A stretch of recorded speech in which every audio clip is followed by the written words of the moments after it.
আপনারা দেখছেন Bankura TV breaking news. Bankura টিভিতে আপনাদের স্বাগতম। আজ বাঁকুড়া টিভিতে আমি বাঁকুড়া টিভির চিফ এডিটর দা টাইগার জার্নালিস্ট দাদা উত্তম দে তুলে ধরছি পশ্চিম বাংলার একটি প্রতারণার খবর। এই পশ্চিম বাংলায় এই মমতা ব্যানার্জির সরকার থাকাকালীন যত রকমের প্রতারণা, যত রকমের চুরি ডাকাতি, যত রকমের বাটপাড়ি এই মমতা ব্যানার্জি সরকারের আমলে কিন্তু শুরু হয়েছে। আর সেই ধরনের একটি খবর আমি আজকে তুলে ধরছি। কাস্টম অফিসার সেজে লক্ষ লক্ষ টাকার প্রতারণা নৈহাটি বিধানসভার পাল্লাদহ এবং সেই পাল্লাদহ থেকে গ্রেপ্তার এক যুবক। নৈহাটি বিধানসভার পাল্লাদহর রবীন্দ্রনগর এলাকায় এক বাড়িতে ভাড়া থাকতেন একজন যুবক। আজ সকালে 1200 থানার অফিসাররা জেঠিয়া থানার অফিসারদের নিয়ে হানা দেয় সেই বাড়িতে এবং সেই যুবককে গ্রেপ্তার করে।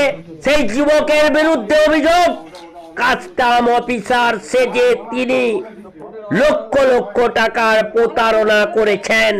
সেই খবর আপনারা দেখতে থাকুন একমাত্র বাঁকুড়া টিভির পর্দায়।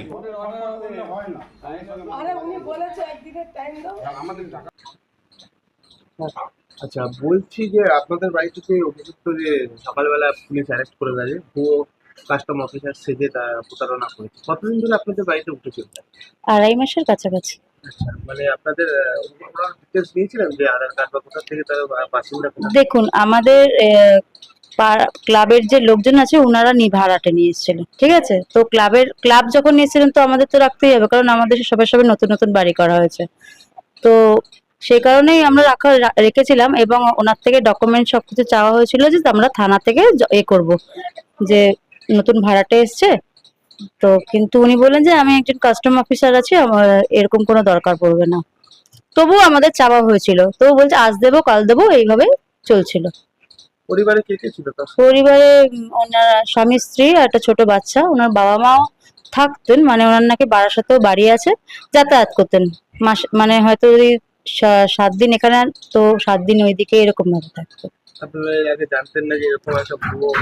না না না, আমরা কিছুই জানতাম না। হঠাৎই 9 তারিখ সকালবেলায় খুব আওয়াজ লোকজনের, তো বেরিয়ে দেখলাম যে ওনাকে এরকম বাইরে বার করেছে, করে মারধর করা হচ্ছিল।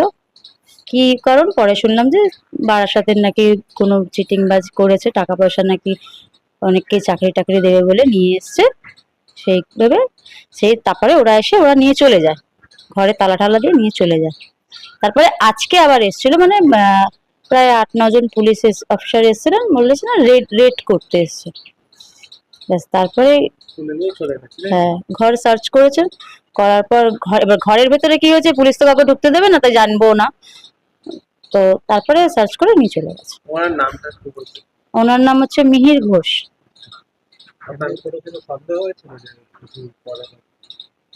না সন্দেহ না, এবার যখন ভাড়া এসেছিল প্রথম তখন অনেক কিছুই বলছিল। এখানেও অনেকজনের থেকে টাকা নিয়েছে চাকরি দেবে বলে, এখানেও অনেকে টাকা পয়সা দেওয়া হচ্ছে।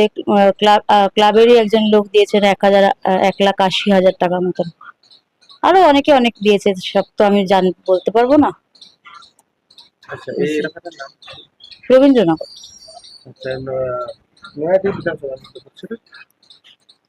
মনে হয়। আমার নাম রিকি সাউ।